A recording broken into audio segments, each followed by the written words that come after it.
Hey there, come gather round. Today, we are going to explore a truly beautiful story together. Now, this story is actually inspired by the wonderful researchers over at the Holy Word Explained channel. And parents, I've made sure the link to their original work is right down below this story for you to explore with the kids later. So are you all ready? Let's dive right into this amazing adventure and see what kind of wonderful secrets we can discover about a very special man and the letters he wrote. So, did you know the letters in your Bible are actually hiding a secret story? It is entirely true. Most people open their Bibles and they never even notice it's there. But today, we are going to solve a mixed-up puzzle together. We're going to discover how a really fiery, easily frustrated man went on a long, super dangerous journey and learned, step by little step, to have the most peaceful, gentle heart in the whole wide world. It's a story of absolutely incredible change. Right now, if you go and open up a Bible, this man's letters are organized by their size. They start with the biggest, thickest letters all the way at the front and go down to the shortest, tiny little ones all the way at the back. But what if we solve our puzzle and rearrange them in the exact time order he actually wrote them? If we start from his younger days when he was just heading out, all the way to his older days, a magical, completely true story unfolds right before our eyes. We literally get to watch a real person grow up.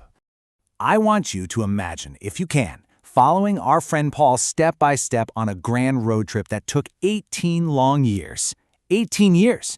We're going to walk with him across hot, dusty deserts in the year 49 AD, where the bright sun just beats down and your sandals get completely covered in thick sand. Then we'll sail over crashing, stormy ocean waves where the boat rocks so violently you'd feel completely dizzy.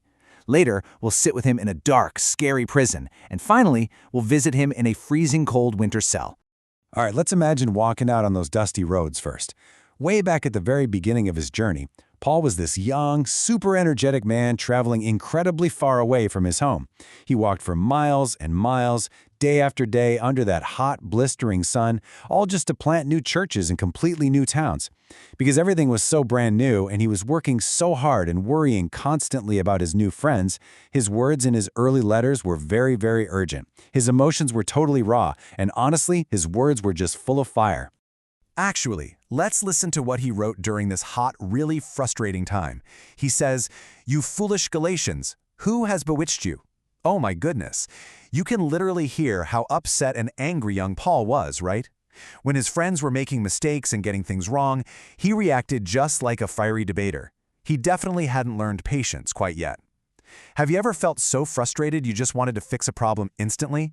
That is exactly how young Paul felt when things just weren't going the way he planned. In these really early letters to places like Thessalonica and Galatia, Paul's words are filled to the absolute brim with big, loud feelings. He was carrying so much heavy worry, deep grief, anger, and absolute urgency. And you know, he wrote with these massive, bursting feelings because he cared so deeply about the people he was teaching. He wanted them to be safe, and he wanted them to do the right thing.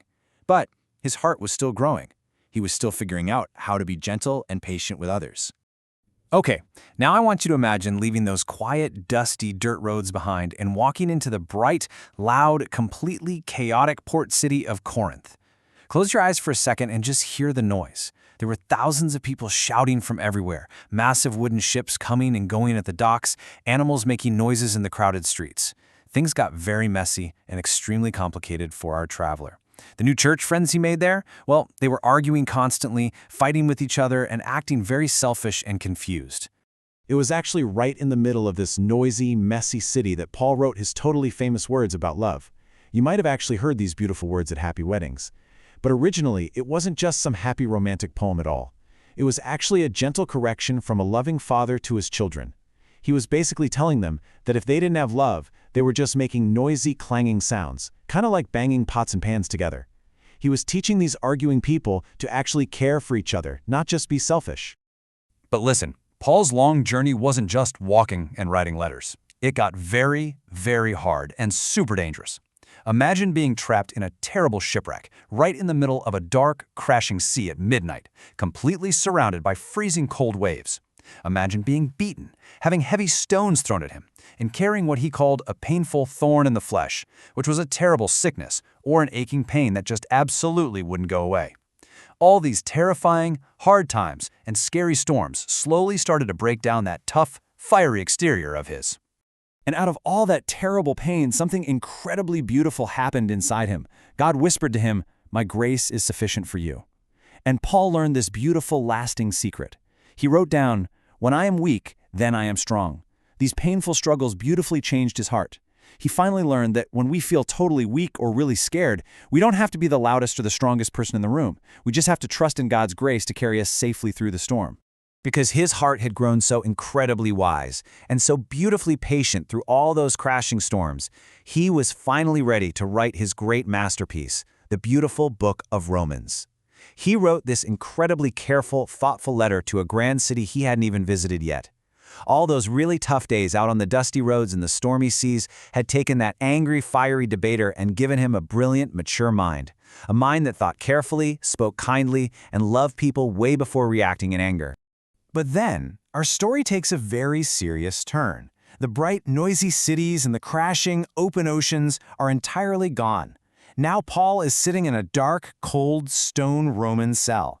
I want you to imagine the damp smell of those thick stone walls, the sound of heavy iron chains clinking on the floor, and only a tiny barred window letting in just a single little sliver of light. He sits there in the darkness, chained to a Roman guard, completely unsure if he will ever be let out, or honestly, if he will even survive. It sounds so terribly scary and lonely, doesn't it? You or I might be so angry and totally bitter if we were stuck in a terrible place like this. But Paul? Let's listen to what he writes from that very dark room. He says, "I have learned to be content whatever the circumstances." What an astonishing secret to discover. Even though he was locked up in a frightening dark cell, he just wasn't angry anymore. He had found profound, deep joy. He literally wrote his absolute happiest, most peaceful letters right there in the pitch black. Just think about how wonderfully his heart blossomed in that awful, damp place. From that dark room, he wrote words that brought absolute joy to the Philippians, deep wisdom to the Colossians, and beautiful unity to the Ephesians. He even took the careful time, while wearing heavy, painful iron chains, to gently write to a man named Philemon. He wanted to protect a young runaway slave, asking for total forgiveness for him, exactly like a loving father would. His chains actually made his loving heart completely free. Think about how much our friend has changed since the very beginning of our story. We started with the young Paul. He was deeply frustrated, very angry, and loudly shouting out there on those hot, dusty desert roads. But now, we see the older Paul. He is completely tender, full of joy, and totally free on the inside, smiling and bringing peace to others, even while wearing those heavy iron chains. The terrible suffering didn't make him mean or bitter at all. It transformed him completely from a fiery fighter into the most gentle, loving teacher imaginable. Now, our beautiful story is finally coming to an end. The scenery shifts just one last time. Paul is an old man now. He has been arrested again, and this time he is in a much, much colder dungeon way underground. Let's imagine looking out that tiny little barred window with him. Soft white snow is falling quietly outside. Winter is coming. The damp air is freezing cold, biting right at his fingers. And Paul knows, deep down in his quiet heart, that his long, long journey is finally coming to an end. Out of all the thousands and thousands of people he met and taught and helped over those 18 long years, only one single friend named Luke remained beside him. It was so incredibly lonely down in that freezing cell. And this great historical figure who boldly traveled across the whole known world simply wrote a letter to another dear friend asking him to please visit before winter comes and to bring his warm cloak to keep the winter chill away. Just a simple, loving request from an old, tired friend. Sitting in that shivering cold, he picked up his pen for the very last time and wrote his final, peaceful goodbye. "I have fought the good fight, I have finished the race, I have kept the faith." What a beautifully quiet ending. It shows the total, glorious transformation of a man whose absolute hardest hardships and scary days gave him the calmest, most peaceful heart in the whole world. He wasn't afraid of the end at all, you guys. He was totally, completely at peace. So, my little friends, as we gently close the book on our story time today, I want to leave you with a question to really think about. How are your tough days shaping your own beautiful story? When you have a really, really hard day at school, or when things feel super dark and scary, I want you to remember Paul's incredible journey. Because those tough moments aren't there to make you angry, they might just be building a gentle, incredibly wise, and peaceful heart right inside you too. Thank you so much for sharing this wonderful story with me today.